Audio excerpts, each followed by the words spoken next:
Hello and welcome to Sarasota Florida Living Podcast. Today we have Tyler and Chris from Waterstone Mortgage. They're coming in from Tampa. They have some great information they need for you to know about when you come here to Florida and purchase a home. So let's get into this podcast. Welcome to Sarasota Florida Living Podcast, where we help you understand everything Sarasota and the surrounding areas. On this podcast, we interview local businesses and experts to help you find the best people to work with for any of your needs. So sit back and enjoy meeting these wonderful people that help make Sarasota such a wonderful place to live. Right. Hello and welcome to today's video podcast. Dan and I are here with Tyler and Chris from Waterstone Mortgage, and today we will be talking about the market and what's going on in the world of mortgage. Excellent. So welcome, gentlemen. Thank you. Thanks for having us. Thanks for coming in. I appreciate it. Now your offices are in the Tampa area? Yeah, we have an office just northwest of the airport near Hillsborough Memorial. It's where the vet ends or begins, depending on your perspective. And then I also have an office in New Jersey, Paramus, New Jersey. Yep. Okay. So you cover Florida and New Jersey? Is that kind of licensing, or is it? Yeah, well, actually, Waterstone Mortgage, we're owned by Waterstone Bank, and that's an FDIC bank. Okay. So we're licensed in 48 states. So that's the advantage of being under, it's a wholly owned subsidiary of Waterstone Bank, which is based in Pewaukee, Wisconsin. It's a suburb of Milwaukee. But because it's FDIC, we can lend in every state but New York and I think Hawaii. Okay. Yep. But when we're introducing clients to your offices, they're working with the state of Florida mainly. Correct. Here. Yep. And then obviously if there's anything else going on, we know how to direct them to somewhere else. Or... So yeah, the majority of loans we close are in Florida, but then we'll do, if we have a client who has a second home or they have a, refer us a cousin wants to buy a house in Maryland, Virginia, and then New Jersey mainly does loans in New Jersey as well. Okay. I wish we had the New York license because it's a, high average loan amount. Yeah. It's the fourth most populous state. Wow. New York, I think Florida overtook them like 4 or 5 years ago. Because New York, yep. Because they came down from New York. Exactly. That's what DeSantis or Governor Scott was saying, that who was the governor at the time in New York. He's like, he's our best real estate agent or something like that. Yeah, he's sending everybody down for us, Yep. And, people kind of get caught in politics. But, one thing about Florida that I've known is, for a long time, been here 30 years, is, people are always come to Florida anyway because, retirement and changes in families and, cold weather. Or, anything. Some people get tired of Tornado Alley. They'll come down here to the hurricanes. You know, so there's a lot of different things going on. So, do you guys specialize in any specific mortgages? Or are you kind of really broad? Or what's the thing kind of separates you guys apart a little bit? Well, I think that one of the things that separates Waterstone is we do. I kind of say that if conventional FHA, VA, that's kindergarten, elementary lending. If you can't do that and do it well, you probably shouldn't be in the doing mortgage the business. So, Waterstone does allow us to offer. We do, which we can talk about the different products, but we'll do bank statement cash flow for self-employed borrowers. We do those in-house. Waterstone underwriters, closers, funders. We do have a broker channel where we'll broker no-income loans. We'll do debt service coverage ratio. We offer portfolio products that no one else can offer. We go 100% financing up to I think 720, actually 100% financing up to $1 million, which is unique. All the down payment assistance programs. So, the big banks, they usually have overlays or a little bit more restrictive. Big banks aren't going to be doing the bank statement cash flow, debt service coverage ratio for investment properties. Right. So it's kind of like I say to people when I meet realtors or clients, if we can't close the loan, chances are it can't be closed. Pretty much, unless it's hard money, and they're in a really bad spot. So your ideal client, and ideally for you guys would be, so we have a client that comes in, or just people we meet in general, and like, hey, we're trying to figure out how to structure this thing here. Put them in your hands, and you'll say, okay, we'll show you the 5 options you have or the 2 options you have, based on your, requirements. Because, I'm going through right now. I'm buying a commercial property. Yep. And they have a pretty standard 25% down, unless your debt services is 1.25 or I think less, right? You have to have it. So going through all that, kind of figure out now. So I probably should talk to you about that. And so do you deal with a lot of commercial stuff? We have commercial outlets at the bank level, though we don't write them through the bank, but we have people within our organization that have a commercial experience, so we can get commercial loans done. At least you know where to direct people on that stuff. Okay, we have some pretty competent people that we trust. So if we refer clients or anyone that's looking for commercial, we can usually help them get it done. Okay, that's great. Great. So it's only about 45 minutes maybe from here to Tampa. Yep. As far as but if they don't have to come to see you at Tampa, they can just reach you from anywhere, really, just online or? Yeah, absolutely. I mean, I hosted an open house with a realtor in right in Sarasota. So, our area does expand throughout, not just Tampa Bay. We have some realtors that are located on Vero Beach on the East Coast. So we do cover a good part of Florida. Yeah. Okay. Yeah, we have a loan officer over in Vero Beach, one up in Virginia, that one down in Brandon. They're remote, but they don't come to the office every day. We actually, I was mentioning earlier, I have that 10,000 square foot office, so we'd like them to come into the office. Come in and check it out, right? Come enjoy. Making me feel like the rent I'm paying. There's always a cup of coffee waiting for somebody, right? Yeah, exactly. But we have another neat thing about, and a lot of companies have it, but we have really good technology, so they can apply on their phone, upload documents on their phone, on the desktop. Right. But we do have customers that come in, they want to sit down and bring their documents in, make copies of it, and talk about their situation, options, et cetera. Yeah, I think that that's some of the things that I think that people don't understand with technology. A lot of people like myself, being a little bit older, almost 55, I still need that face to face on some things, because you just got to talk it out. Where my Facebook just got hacked, and I'm trying to figure out who to talk to, right? Mm-hmm. And there's nobody to talk to. It's like you can't do anything about it. So it's crazy. What you got? Yeah. Do you have anything? Yeah, I know. I recently did a bank statement loan for a buyer of mine, right? I'm not a lender, but their lender did it. Yep. And they had to go through like some third party company. They didn't do it in house. That company was terrible at communication. We had to extend the closing like 3 or 4 times. It was like a complete nightmare. I'm like, I never want to go through that again, because there's a few times where their processors calculated income incorrectly. There's a few things that were going on throughout the process, but we were getting no updates. And then eventually the loan officer that we're working with directly had to, work her way up and try to find somebody in the organization that would, give us some sort of clarity on what's going on, and get this thing closed out. And since this company is no longer working with that third party, I just had the worst experience. When you lose control and you are relying on a third party, and we do have one program that we do broker, and it's like basically it's a no income verification loan. We do have to verify assets. It's only for but and we have a good relationship with that broker. It's Change Wholesale, but the advantage of being able to do the bank statement cash flow loans in-house is I can call the underwriter. I know I have a great relationship with the senior management of the underwriting department. So I could call her up and say, Melissa, I need a favor. We're trying to hit this closing. I know we just got this condition to you. Can you get it cleared for me today? So the advantage of doing them in-house, now we'll sell them to a certain investor, but we do underwrite them in-house. So we have that. It's all, within the Waterstone organization. So you're not waiting, you can't really, call someone at another company and be like, you need to get this done right now, because they have all these other loans that other companies are sending them. So, it's like first in, first out. So it's a big advantage when you do have the ability to do everything in-house.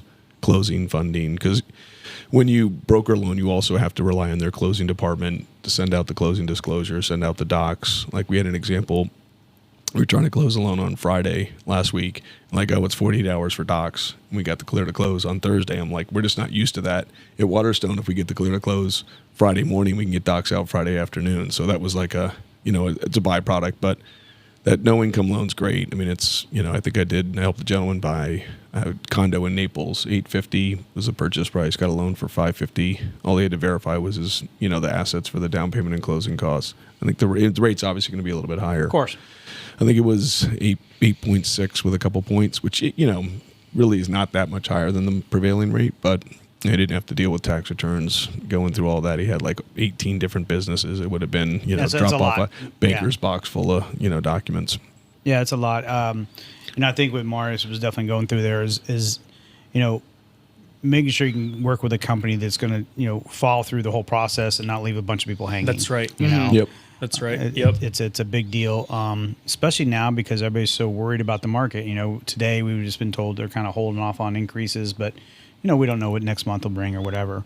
And actually, you probably can help us answer that for most people that don't understand loans. My son just called and said, "Hey, I heard they're holding that." He's in college, studying finance a little bit, and he said, "Hey, with them holding that, does that mean we're going to see a big drop? I mean, how does that work?" Yeah, it's already built in, like you'd said earlier. It's already built in. And the 30-year fixed rates don't necessarily follow. I mean, if generally speaking, if rates go up, short-term rates, then long-term rates are going to go up as well. Interest-only loans, credit cards. Correct. But it follows a 10-year Treasury note. Inflation has a lot to do with it. But you're right. If they say, hey, the Fed's not going to raise the rates, that doesn't mean, tomorrow 30-year fixed rates are going to be 5.5. I mean, we'll start to see a downward trend if we continue to see that. But you're looking for future stuff. One is not enough to kind of just go crazy. I mean, you guys are watching this daily. Yeah, so when rates drop, for example, let's say someone wants to buy the rate down and they want to buy it to 6.5 and it costs a point. If the rates drop tomorrow, it might cost 0.75. So it might not drop the rate from 6.5 to 6.25, but the cost to buy that rate down goes down a little bit. So instead of if it's a $400,000 loan, instead of spending $4,000, you would spend $3,000.75. Okay. So that is a drop in rate would be a drop in the cost of a buy down. That's a good thing. And if it is a pretty big move, then we might see a quarter point. Okay. Based off the the parameters, FICO score, or if it's a primary investment, what the LTV is, down payment, et cetera. Okay. What do you see as far as applications now? So we're at 7 now, or 7.25? 7. I think the high sixes. High sixes. It just depends on good credit. Yeah, good credit. Yep. And then, are you seeing a lot of people sitting in the wings waiting, or? Yeah, I think that there's a ton of buyers out there just waiting for the inventory to show, and we actually in the New Jersey branch, because one of the things I do in my office, I think, to your point, there was no communication. So I have a pipeline meeting every Monday and Wednesday. So I have the processors, the loan openers, loan officer assistant, all the LOs and loan officers, and we talk about every deal. And it could take 45 minutes. And it could be, all right, the loan just got approved. It's closing July 15th. Not much to talk about. Let's move on. Oh, this loan's closing next Friday. It's approved. Where are we at in terms of getting conditions in? So, but we also will talk about our platinum pre-approval, which is a really good in today's market where it's tough inventory. You're seeing multiple offers. But in New Jersey, there was a house that went on the market in Clifton, because I was telling the LO, I'm like, hey man, you don't have any loans. He's like, it's crazy up here. He said one of my buyers made an offer on a property. I think it was $450 is what it was listed for. There were 120 offers. And it went from in today's market in Clifton, New Jersey. Wow. In Jersey and Connecticut, because I have loan officers in Connecticut as well, and it's way worse than it is in Florida. And it went for 150 over, so it was listed for 449, sold for 600, and there were 120 offers. And he's like, Chris, he's like, Smitty, yep, my customer was one of the ones that had one of those 120 offers. I think he sent me a link to the New Jersey Business Journal or something like that. Oh my gosh, can you imagine what's going to happen up there when it gets below 6? Yeah. I mean, at least here we have a lot of new construction. They just want to make a lot more land in New Jersey anymore, right? It's not just there. I mean, here you just move more in the middle of the state. But, exactly. But Jersey just doesn't have that space where the dirt is just not there. And plus, too, I feel like in Florida, in Tampa and Sarasota specifically, they've been starting to build up in high rises. True. So condos are becoming a lot more prevalent in the bigger metropolitan areas that we live and work in. So yeah, so I'm not as familiar with the Tampa market. I actually have another agent we work up there, Vinny Milan, and he's a retired police officer up there. And when we have people want to know about Tampa, we just kind of send to him because he knows every street, every road, every possible thing that's going on up there. And I think that new construction, like you're saying with the condos, is a big deal because with this new thing, with that Southside collapse we had and the new rules in place that homes have to, all these places have to be inspected by the 30th anniversary of their time, you're going to end up buying newer. I mean, that's kind of where even the new homes are with the insurance in this area. Right. So are you guys doing some loans on these condos in downtown and around St. Petersburg and stuff, or? I'm not sure if we've written one recently. We definitely do condos. We can do condo-tels, non-warrantable condos. Condo-tel is important, yeah. Yep. But I don't think we've closed one of the new recent high-rises or the ones on Bayshore. There's a lot of stuff building still going on right now, so it's probably not there yet. They have preferred lenders too that they work with, where they give you preferred rates and fees and things like that. So they kind of steer that traffic. Well, they keep it all in house, and also typically on a brand new build or a condo, if they haven't turned the condo association over to the association, right?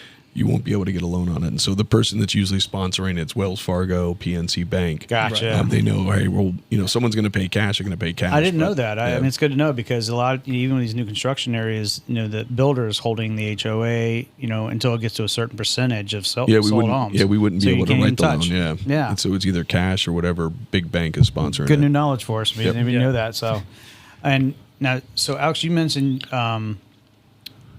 we had one of your agents, I guess she met us at open house. Yes. So you guys are out open houses, and we met her. Now she's doing something else different now. She moved to another state. Yep. But it was really cool that your company come out and it was like checking in on people. And it was nice because there was other people there. She could just, she just can kind of give advice, Yep. So that's really nice that your company does that, and it helps realtors because not every realtor has full knowledge and everything, right? They know specific lanes they're in. And like me, I'm like, we'll talk loans to this point, and then I'm handing off to you guys. Sure. Yep. So I do appreciate that because I think that we saw probably 50 people come through that open house that day at least, right? I mean, right. So that means more people got to understand what's going on. So when somebody's there at that house and they go, we're waiting for rates. Okay, well, what's your holdup, right? And it's not like we're trying to be so salesy. It's like, how can I help you understand Sure. what this house would mean for you or the house down the street would mean for you? Because when I do an open house, I try to make sure they know that what's around them too, so I can compare it. Well, this one has a bigger pool, but this one's, $22 a square foot more, but maybe there's a reason. So it's also nice your company comes out like that. I appreciate that because it really helps. We encourage our LOs to co-host open houses with realtors because when realtors come in, they want to sell them on the home themselves, and then they're like, oh, my loan officer's here on duty. They can answer any finance questions you have. So it's a great way to if they're looking for monthly payments on the house, you can worry about showing them the house and then having them envision themselves in it and be like, all right, what's the monthly payment? What are the property taxes on this place? And kind of bring the whole thing together for them. Yeah, because they see the pretty, everything. Wow, look at the amazing pool and this and that, and then they don't understand the numbers. Mm-hmm. But sometimes it's just a pleasant surprise. They just think, well, it's above 6. I just not gonna think about it. Well, let's just look at all your options, right? And then you guys can kind of guide them. It's actually for loan officers. I'm like, if you go to an open house, how many people can buy that house? One. There can only be one buyer, so there's a whole bunch of other potential.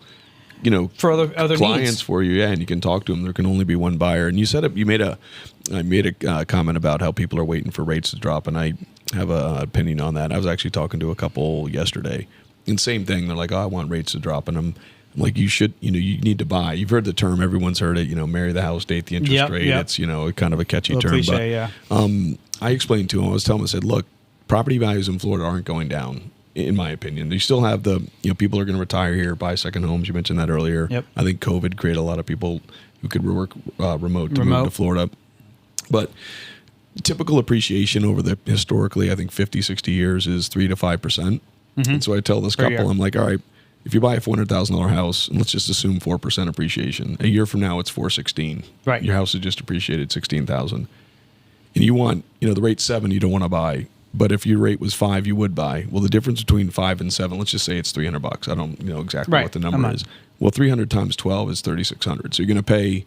You don't want to pay 3,600 annually more in interest, but you're going to lose out on $16,000 in appreciation. And you're going to pay more for that house in 5 years anyway. Yes, and then and then second year 2, it's 433. Right. Year 3, it's 450, and there could be we could get another little run up when and also when rates come down, all these buyers are going to be rushing into the market. It's going to become a seller's market. Back in that Jersey thing, Now that 430 is going to be 500. You're not asking for no contingencies. You're not asking that seller for nothing because they're going to be like, "This is what the price is." The next guy's willing to pay $50,000 more. Yep.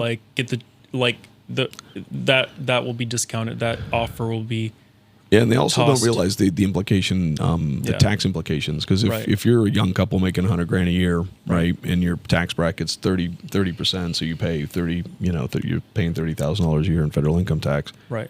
If you get a mortgage for $400 and say the rate's 7, so you're paying just simple math $28,000 in interest. Well, you take $28,000 off your AGI. Now you're paying taxes on $72,000. Take it off your income, and now you're paying taxes. Now you're paying 30% on $28,000 less, so it's another $6,000-$7,000 in your pocket. Yeah, that's the hidden thing. I think that most. I mean, you have investors that understand it, but when somebody's buying, people buy 3 or 4 homes in their lifetime. Yep. And for instance, and to your point, I bought my house 23 years ago over here, just around the corner, and we went on and put a new roof and new windows and ACs. Our kids are kind of coming out. One's out of college and one's coming out of college. I'm like, how much more do we need for ourselves? But the one thing that holds me back, oddly enough, is the tax structure.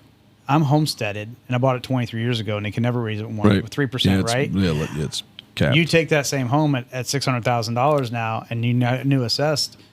That's at like a $9,000 tax from my 1900. Yep. You know, so you buy now, you start that homestead part for you. You know, for now on. You know, if you're coming down here to be for the next 20 years, you've kind of locked in your tax basis to a point, even though that it's going up so high.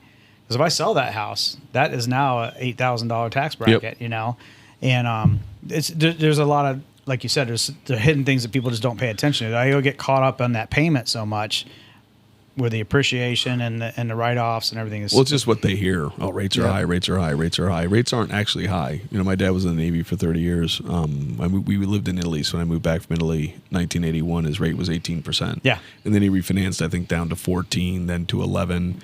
You know, I tell people if I was able to give out 7% mortgages 20 years ago, I'd have a line out the door. So absolutely, it's about average. It's just we just came out of the lowest rates in the history of mortgage lending, and rents are so high too. Anyway, right? There's no rent cap in Florida, so I know I have friends that got their rent raised, $400 on a monthly basis. And your rent's 100% interest. Yeah, you're paying someone else's mortgage. Yeah. There's no write-offs there. There's no nothing. I mean. So you call somebody to fix something, that's about it, right? You know, it's about the luxury of it. So with your company, because we've met through the open house, which is great, and would you say the most of your business comes from? Realtor referrals. Realtor referrals? Yep. Okay. Past customers. Right. Or customer referrals as well. Okay. Yep.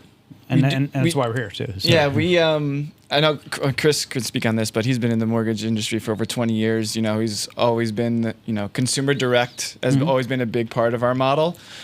So we do some Facebook advertising, look at some lead generation, opportunities, so that if we do get a lead from our efforts, we can pass it back to one of our realtor partners. So it's kind of a reciprocal relationship. Yeah, everybody's helping everybody, and we're all here in the business to help people. I know everybody, looks at, and I'll say it openly, everybody looks at cars, they look like a car salesman, right? Well, there's nothing wrong with car salesman either, but they all feel like we're just trying to, gouge. And I truly feel I'm trying to help. I've talked people out of deals because the numbers don't work, but in the long run, we find that place that fits for them. And then by having a team like with you on our team, we say, okay, talk to these guys. They're going to show you the 4 options you have. You might not know, all your options. And most of the people don't do all the homework. They just watch the news, and then they say the world's falling apart. And then the market's crashing 25%. And yeah, maybe somewhere that a lot of people don't want to move to. Maybe it's something's really cold, and I don't want to pick states, I guess, but north of Wisconsin or whatever state is like not desirable to move and retire to. But like this area, it's not going down in price. People are still coming here, so you need a good team to help you kind of guide through the path. I mean, if you want to be in Sarasota, you understand the price point. If you understand Tampa, then we say, hey, we can find a really good thing. USDA, right? There's an option with those things too. So if you're in the right location, you have a different option you might not know you had. Yep. And that's where you can guide them. Yeah. And if you're driving up and down, 75 north and south each way, you're seeing brand new stuff being built, on a monthly basis. So it's almost like the two cities or metropolitans are just intertwining at this point. They're definitely going to blend. Yeah. Especially when we're just in Apollo Beach, and that home we sold, they bought that home for $580 3 years ago, and now we're in the market for $850. Yeah. Wow. And with the construction of the new train from Orlando to Tampa, I think that's going to attract a lot more people too. So. Yeah. Well, that's the one thing I love about mortgage lending. It's the easy ones are easy. Sure. 800 FICO, putting down 20%, they're W-2. But when we get the customer that you need to get a non-occupant cosigner, or get a gift, or maybe pay off a debt to qualify. So that's where I get a lot of satisfaction, or helping an LO structure a deal. Just because I've been doing it for so long. Myself and my sales manager, we actually sit out on the floor in a cubicle like everybody else. I'm like right smack dab in the middle. I want to stand up, and if I hear someone talking about a deal or an underwriting condition, I can just stand up and say, "Oh no, I think we can get this, or we can do that to fix it." So it provides job satisfaction, because the easy ones are the easy ones. But when you're able to help someone get a house because you just know how to tweak the, hey, if they have $1,000 in reserves, we can get an approval. Or the debt ratio, we just have to have them pay off this one $500 credit card to make the deal work. I can imagine a trigger word for you is when you have somebody on the floor and you're like, oh, we can't do that. You're like, wait. Yeah, exactly. yeah, let us tell you that. We can't do that. Wait a minute. I have a deal right now that we're working on that Lori, as a matter of fact, she went back up to Ohio and she met this young couple. Said their deal fell through like a week before closing. Called me on Friday, got them to apply. Now I'm just working on trying to get the income dialed down to the exact penny to where I'm not sure if they're going to be able to bring $100,000 to the table, but the other lender really dropped the ball. But I think we might be able to, if they get a gift, maybe I get the realtor to contribute a little bit. Her uncle is the buyer's agent, so maybe he contributes, and then go to the seller and say, hey, look, the deal's going to die. Do you want to give, a couple thousand seller concession? Sure. So we're trying to figure out, but I got to get the income number, because if I can get a little bit more income from the underwriter, then I can say, okay, we don't have to pay off this credit card, which will reduce their cash to close. So that's nice. I mean, and this is grabbing the bull by the horns, right? There's always a way, and everybody involved has to, want that deal to happen, and you'll get those people sometimes or get selfish and draw a line in the sand, and that makes no sense, to me. But yeah, well, that's what I was telling the buyer's agent. I was like, look, you got to introduce the concept of an extension and the concept of a seller credit, because if we're $5,000 off, I can't give. I mean, I might be able to give a lender credit for $1,000 or $2,000, and but you have restrictions. Yeah, but everybody contributes a little bit, and if the seller's like, well, I'm not giving any lender credit. Okay, well, you're going to have to put your house back on the market and maybe wait another 30, 45 days. So, and the beauty of buying right now is the fact that the seller has to work with the buyer, Otherwise, it's like, okay, well, you don't qualify, right? Next person in line, you get thrown out of the deal, right, as a buyer. But right now, you can kind of take your time, structure it correctly, and the seller's willing to work with you because there's probably not a backup offer on the table. Depending on what part of the country you're in. Right. I don't know if that works in New Jersey, from what I just heard. Yeah, well, New Jersey, they don't have anywhere to build, from what I understand. So another thing we're doing, I think that's we have kind of a corny term for it. I shouldn't say it. It's called the Platinum Pre-Approval. And we also have the Powerhouse 100. But in today's market where you're getting multiple offers, it's competitive. So we put the person completely through underwrite all their income, their assets. We basically have the loan fully approved with the exception of a house. They don't have a contract. They don't have a house. So they basically are competing with cash buyers. So they can close in 14 days. So we tell the agent, hey, you can go to the listing side. I've got it. This loan's I got a commitment with my offer. It can compete with a cash buyer. Because if, let's say this example, that $400,000 house, they're looking at a cash offer at $395 and a financed offer at $405. Right. But if the buyer's agent says, hey, call the loan officer, they can close in 14 days, same as cash. Yeah, we've done all the work already together. Yeah, they might take the $405 because there's no financing contingency. Obviously, the appraisal might be, they might have to get an appraisal, but appraisal and inspections. Yeah, but we can still close in 14 days. So that actually helps us win. When you have a buyer that's that much stronger in today's market, it just puts them in a better position to potentially win the deal. Yeah, because it's basically like handing it's really a mortgage commitment with your offer. Right. I'd rather hold on to the cash and do that. You know what I mean? You actually talked your dad into that, didn't you? Your dad was going to buy cash. He's like, Dad, rates are good. Go, save your money. I mean, wouldn't you? I mean, but also what I've noticed is, typically, not all the time, cash walks away quicker than someone that's, pre-qualified and all that. They don't get something their way. They're like, well, I'm cash. You know what I mean? I'm not saying all the time, but they tend to be a little bit more particular, a little more firm. A little more firm on their request, which is not bad. I understand why they are that way, but someone that went through all the trouble to get pre-qualified with giving all that information up front and doing all that front end work, you're gonna know they're gonna work for that house. Exactly, and we know they're serious buyers too. If they're going to give us their W-2s, pay stubs, get an approval, and it's really like going through underwriting. You get an approval, right? We request conditions, updated pay stub. Maybe you're missing a page of a bank statement, but then from a real estate agent's perspective as well, they're a serious buyer. It's like, oh, here's a pre-qual. Let me go look at 5 houses. But if they're platinum pre-approved, then they're serious. And if they find something, they can close fast. And it helps us too, because we know we're really pushing loan officers to try and get everybody platinum. Well, I was getting ready to ask you a little more about that program. So we connect you with a buyer or somebody that you really has to help understand, you can just kind of say, well, we get you in a platinum program. This is what it's going to do for you, what you just explained. You're going to feel like it's cash, but obviously you need them to cooperate with you to get all that information to you. But if you can do that, you got a much more edge over just the traditional person that comes in with a loan and says, I've talked to a bank, and then I got to get them all my stuff. And then, so, I mean, you still have that element because some people just don't have all that together, but to understand that, hey, let's start here with this program. This is the best one to kind of get you in that ability to put that offer in you want and be confident about your finances. And there's a lot of people that are organized. Good thing my wife takes care of our stuff. Yeah, when you're a buyer's agent, you can tell the listing side we can close in 14 days. And my seller doesn't want to close in 14 days, but we're just showing you how strong of a buyer they are. Yep. Right. That's maybe that's a question I'll ask when people are coming into our listing. Hey, are they platinum? Platinum.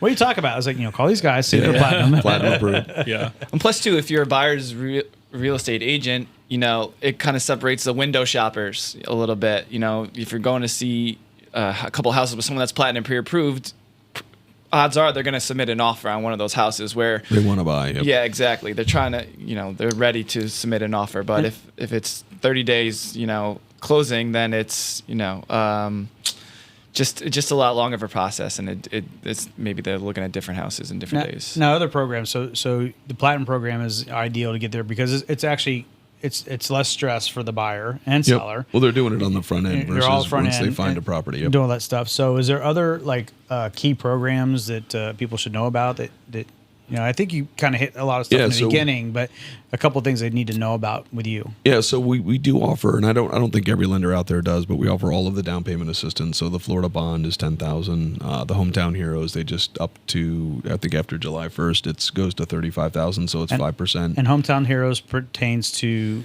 what fields?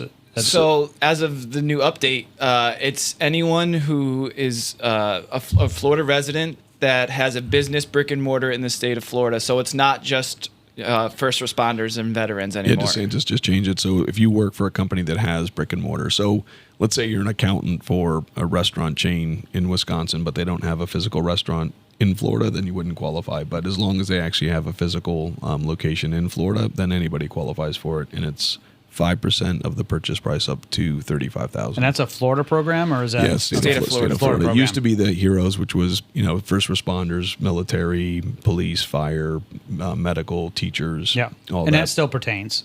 Yeah, it's still now it's everybody. Now they just kind of opened up the door to other criteria to a lot more people. Yeah, pretty much. I mean, I would say 95% of the people in Florida. If you're working here, the company probably has some establishment, a building here. Yep. And the rates are a little bit lower than the normal FHA. Yeah, everybody has the same rate, so it's set by the e-housing. So the state of Florida sets the I think it's actually we're doing it through. It used to be Bank of America who we sell those to, but they're set the same for everybody. So everybody who offers that program offers the same rates. And you said that's the program offers a bond to help them get in. Is that attached to the house for down the road, or? Well, the bond is actually a separate type of down payment assistance. That's just the Florida bond. It's $10,000. Yeah, and then there's Home Sweet Home in Hillsborough County. Pinellas has one. Pasco has one. So the Hometown Heroes is statewide, but then each individual county will have additional down payment assistance. And that's programs. what the bond program is based on the county. Well, the bond is statewide. Okay. Hometown Heroes is statewide, but then there'll be specific county.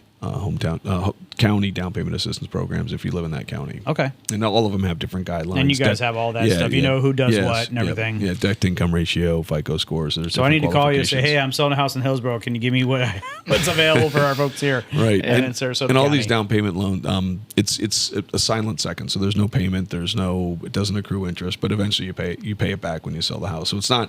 It helps you get into a house. It's sitting there waiting to be paid at the end of the close of another. If you refinance or you sell, and it's just the money goes back into the pool to help another first-time home buyer. Yeah. I mean, and that's sometimes, especially with rates being a little high, that's the catalyst that takes them out of the deal. Yeah, then sometimes they can use that money to buy the rate down. Yeah, get a lower payment. Cool. Yep, that's cool. And this is only for primary.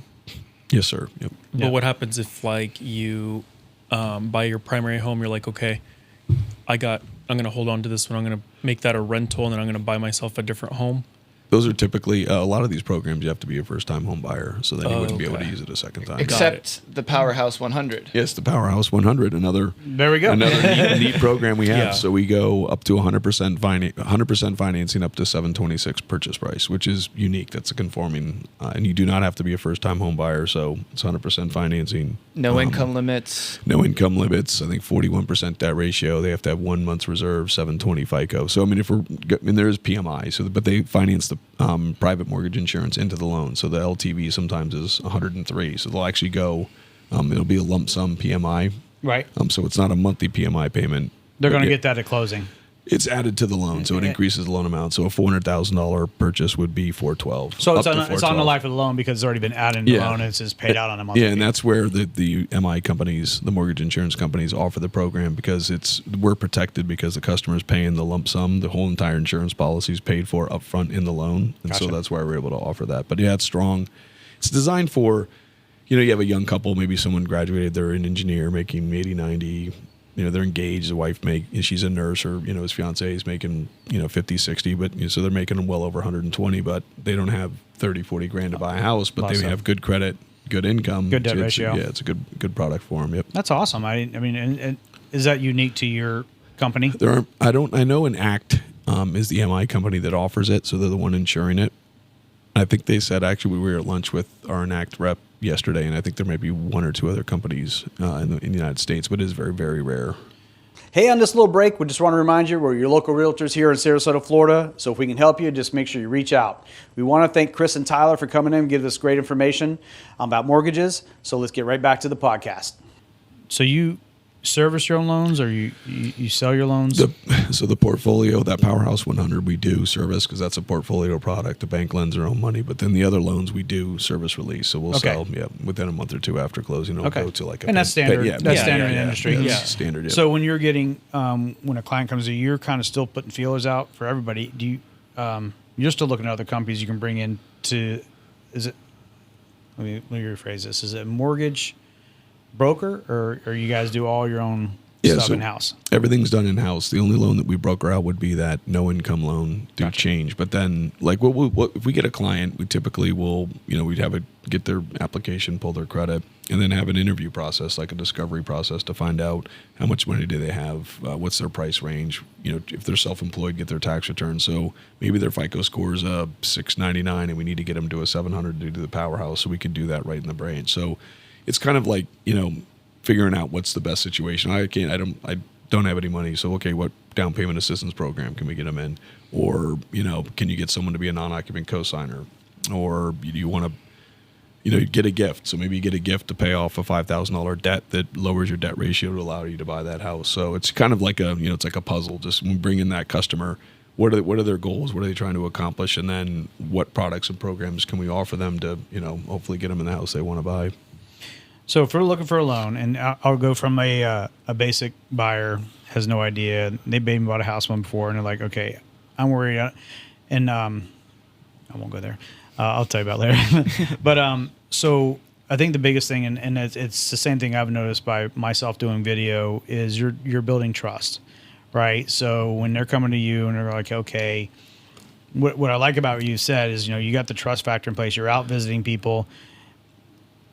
They don't want to, there's so much going on right there, right? So they have to be directed. I mean, the process, do they start as a go online and fill something out, and then it kind of gets directed to say, okay, we can help it out? Or are they talking to somebody specifically, or the traditional basic way you meet a new client if it's introduced to you? How does that process start? Because I'm not sure what I need to do. I just know I want to buy a house. Mm-hmm. I have $15,000 in my pocket and I make $100,000 a year.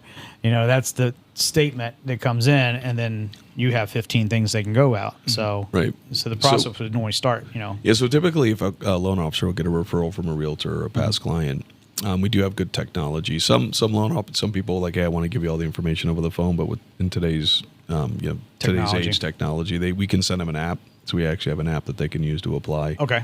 Or they can do it on their desktop, and then it's kind of at their leisure.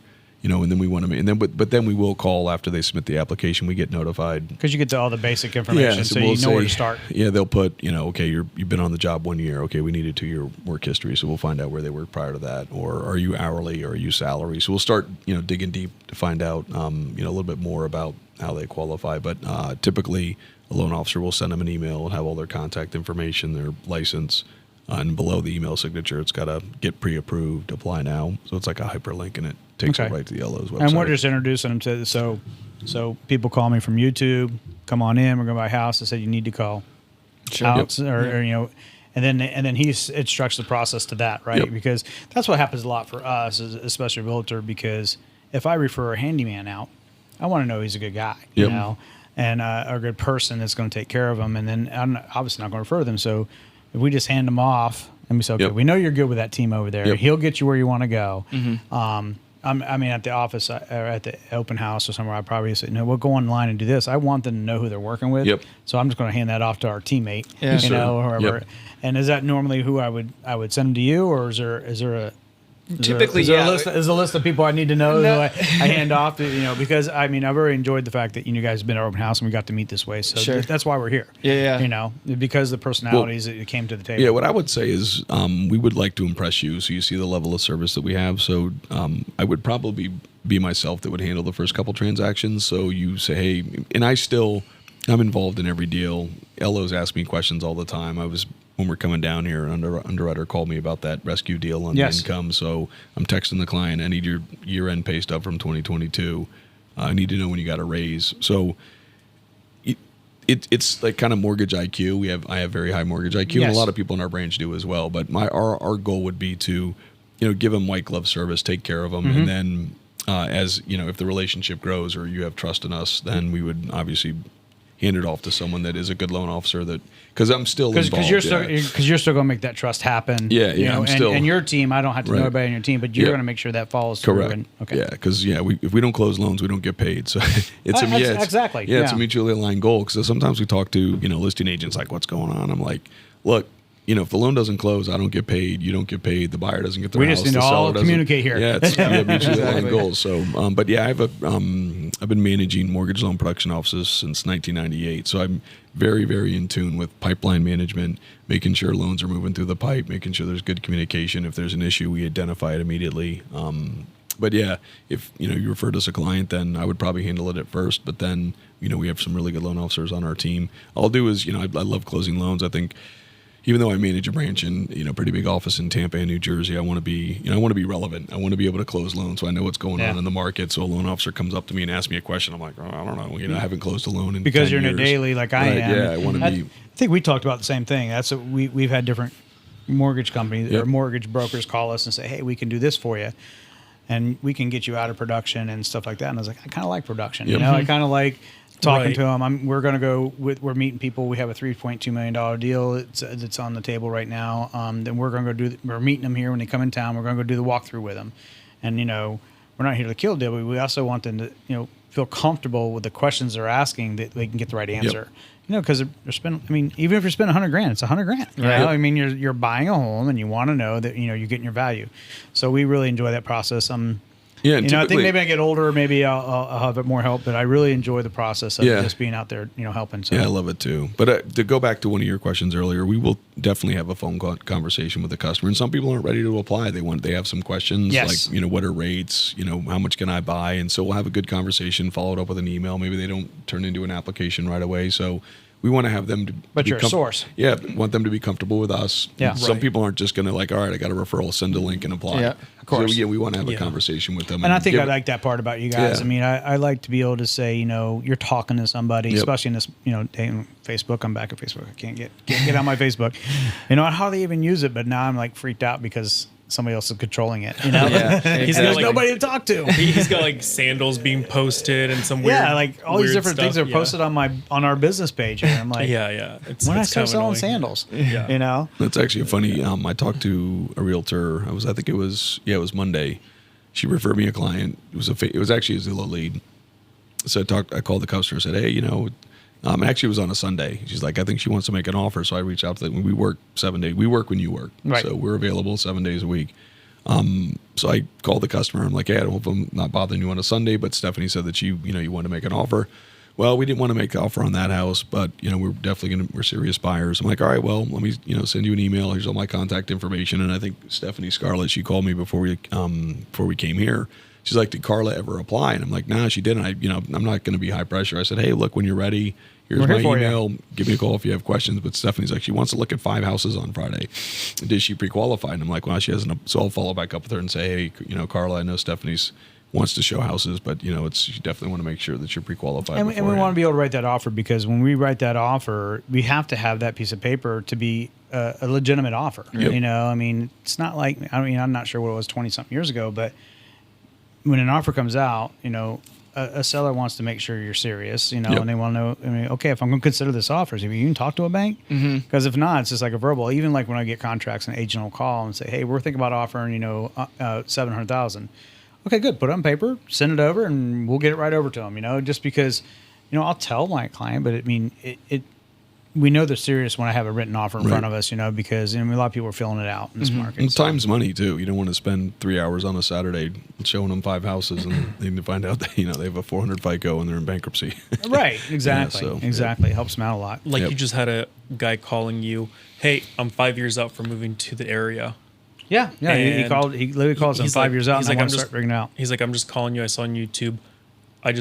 I want to make sure you're my guy or whatever, and start asking all these questions. Can I cycle from Lakewood Ranch to the beaches? Just things like that. You want to know if he rides his bike from Lakewood Ranch to the beach? Like, well, it's 17 miles. Depends how good of a biker you are. Motorbike, maybe. And there's a lot of traffic. So, things like that. But then that's when we would even open up that conversation. Well, thanks for reaching out to me. I know you're way far ahead. Call these guys as well to kind of get on the right track with your finances, so that way you're working on that end too. Yep. Yeah.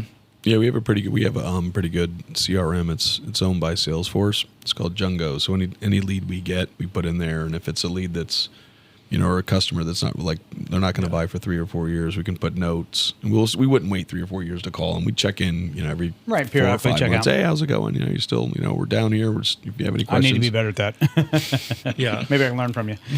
But and again, I'm kind of breaking up a little bit here on this. Is there some things that you want to really specify about the company we need to kind of focus on as we ask questions here, or I know we've gone around to kind of the business. Mm-hmm.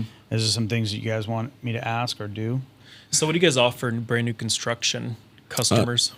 So we will go 95% loan to value. So we'll allow so they can buy have a new build at 5% down, and what they can own the land. The builder can own the land, or they can roll the land in. So they can own the land, buy the land, then do the build, or all in one. So we can do all 3.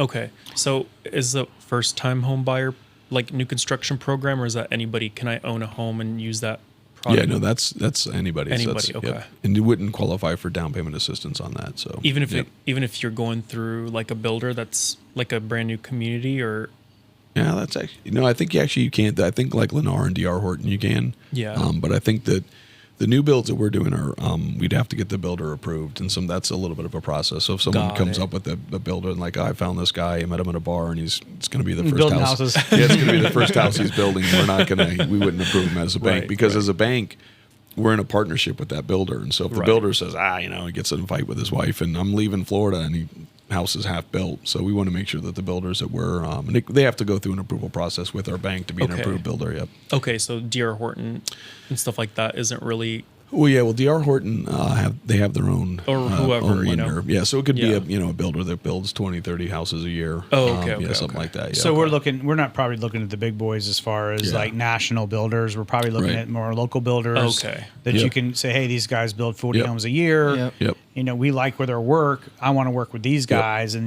then we say get them approved. we're bringing in with that. Okay. Now, is that loan distributed like a construction loan to them, or a construction loan? Where he said he could go that route. Yeah, we would finance the construction. So the builder's not using their money; they're using the bank's money to build it. And it gets put out in allotments through the build process. There's draws. Yeah, and like a spec home, a builder's using their own capital, whether they have a line of credit or cash to build a house, then sell it. And this is great for builders because leave your money in the bank. Don't use your money. Use our money. So that's kind of our pitch to builders. And it's a very easy draw process for builders too. Yeah. Okay. Yep. That's good. That's something different too that I've never talked about. Yeah. Which is wild because we were at that Benderson Park Realtor thing where they had a bunch of vendors there. Yep. There's actually a small builder out there that will let you pay for all of your materials, so the builder is not putting a 20% markup or whatever. He lets you call Home Depot, okay, deliver Wow.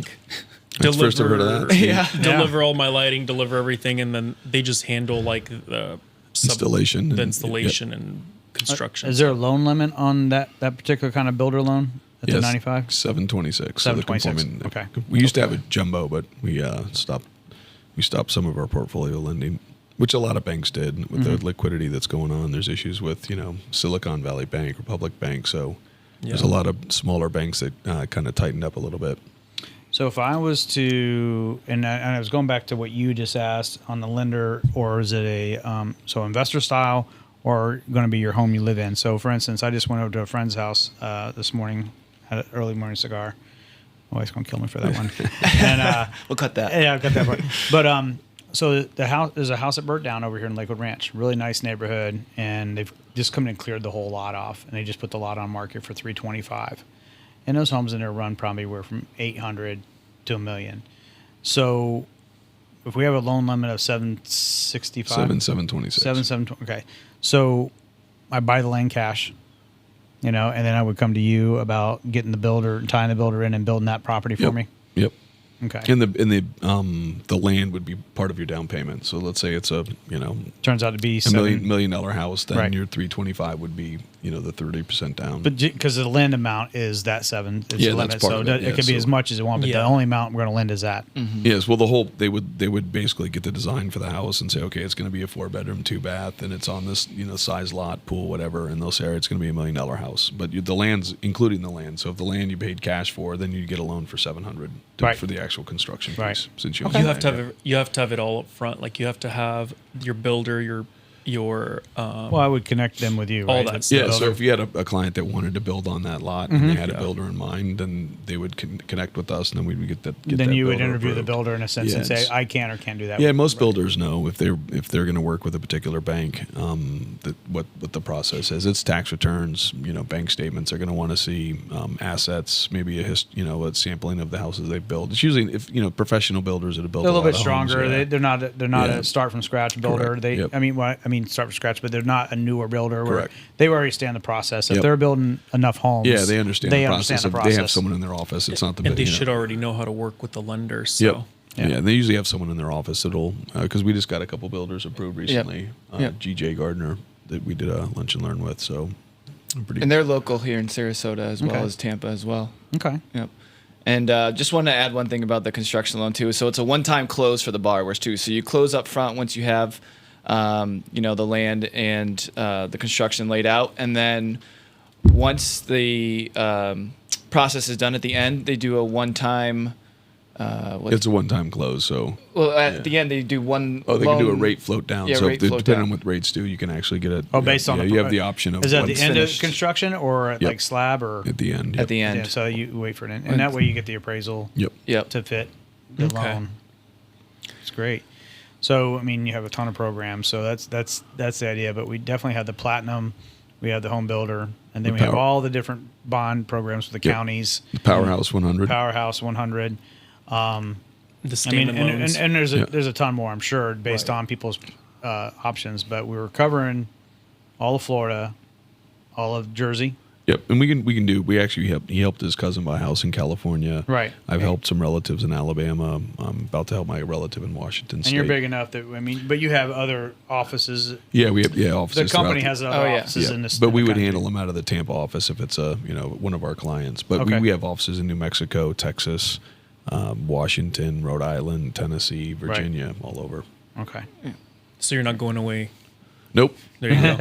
But the bank's been around actually since 1906, 1907. The Oh, bank wow. itself. Now the mortgage division the bank owns the mortgage division. They've been around I think for almost a little over 20 years. And So- you said your office is pretty big up in Tampa, right? Yeah, I need to said- get rid of some of it. Anybody want to buy some office space? Yeah. We'll lease a corner over there, like do a little podcast studio in there. Yeah, we have a pool table, we have a shuffleboard, so we trying to Got have a little fun in fill there. some room in there, Yeah, right? Yep. Trying to have fun. Yep.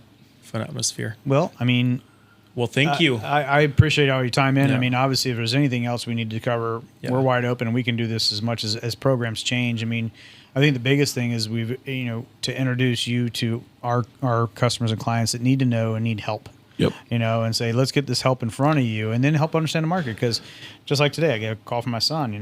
I know enough to tell him here, but I'm going here, right? Because I don't know what happened yesterday in the market. I mean, Right. And it's a lot of educating too, because the media kind of makes it out to seem very gloom. Yeah. When in reality, when you speak to a licensed everyday business. loan originator, it's a lot different story they're telling you than what the media is telling you. So just be aware of that for people. But another unique aspect about our branch, and I think a lot of the branches at Waterstone, is if you go to Bank of America, the rate's the rate. The loan officer is not going to go to his branch manager and say, "Hey, we need to make this deal work. I need to go from 6.75 to Let's 6.5." discuss it. I know, I control a lot of aspects of my branch, so I have the flexibility. So if I need to win a deal, or hey, I think they just need, I want them to work with you. I trust you, but they're talking to Navy Federal Credit Union, whoever. So we have a process at our bank where we'll send someone else's estimate or whatever they're offering them, and then our bank will try and match it or beat it. It doesn't happen on every single deal, but we do have the flexibility to give lender credits, pay for appraisals, lower rates if we need to, and that's kind of all part of how do we make a deal work. Like, to me, if we have to give up a little margin and we generate a little bit less revenue to get the deal done, right? It's a client, we're partnered with a realtor, so hey, it's going to close with us. It's going to close on time. And Chris gave them a little bit better deal than they were getting somewhere else. So it's, the customer, it's an advantage to them too. And if we can't beat it, if you're partnered up and you refer someone, it's like, oh, I'm already pre-approved. And we're like, well, you're not buying a gallon of milk. Why not have someone else take a look at it? Maybe it can save you $1,000. Maybe it can lower your rate an eighth. One of two things happens.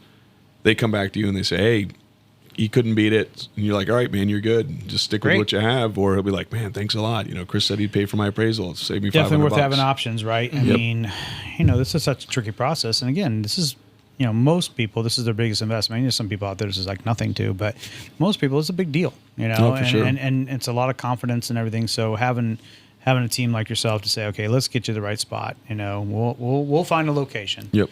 We're going to make sure that, at least everything you can do with your financing to get this property. And then, if it doesn't work, then at least you've done everything you can because you worked with the right team. And like you said, if it can't be done, you're going to, you'll explain to them why it can't be done, Exactly. We also do credit repair. So we have a lot of customers that will put into, we can do rapid rescoring within the branch. So let's say in order to qualify for a down payment assistance, for example, they'd have to have a 640. Right. So we get the credit report and they're a 638. We could usually get their credit score up a couple points. Okay, hey, pay $500 down on your Discover card. Give us a statement. We'll do a rapid rescore, and we'll get them to a 642 within a week. But then there's more extensive, like people that their credit's kind of a train wreck. Yeah. So those people still got to pay your bills, they're going to need a little bit more professional help. But as long as they sign up and they're motivated and focused on doing what this professional credit repair, we can do the little bump their points, a couple points in the branch. But if it's a more extensive credit repair situation, we also have business credit repair people that we work with that are reputable and help get their now those are they might be 5-6 months out for buying. But if they're serious about buying, we say, look, you can't buy today, but as long as you're committed to the credit repair process, you got to do what this credit repair company tells you to do. We'll get you in a house eventually. It's just not going to happen today. Got to start somewhere, right? Yep. Got to work out in the winter to get that beach body for the Exactly. summer. That's right. That's true. So we're going to leave link information down on how to get a hold of you guys. Okay. And so it's Chris Smith and Tyler Welsh. Tyler Welsh. Walsh. All right, Chris and Tyler, thank you so much for coming in. It was like drinking from a fire hose, but give these guys a call if you have any questions at all. They get a kick out of complex loans. If you want a second opinion on something that you don't quite feel is right, that you're being told by someone else, they're happy to take a look at it. Or if you're looking to buy something down the road, they'll get you pointed in the right direction to get that process going. So thank you so much. And Absolutely. like Dan said, their information is going to be down below. And thank you for coming over, making the drive down to Sarasota from Tampa, and we'll have you guys over again for sure. Absolutely. We really appreciate you guys having us here. No, It's great. It was a fun great. time. Great. Appreciate Yes, it. sir. Thank you so sir. much. Appreciate it. absolutely. Thanks so much. So we want to thank Chris and Tyler for coming in at Waterstone Mortgage. We really appreciate that information. We hope it helps you. If you have any questions, their contact information is down below. And remember, we're local realtors here, Dan Henson and the team. Give us that call, shoot us that text, or shoot us that email if we can help you in any way. Have a great day, a wonderful week, and an awesome year. Thank you so much.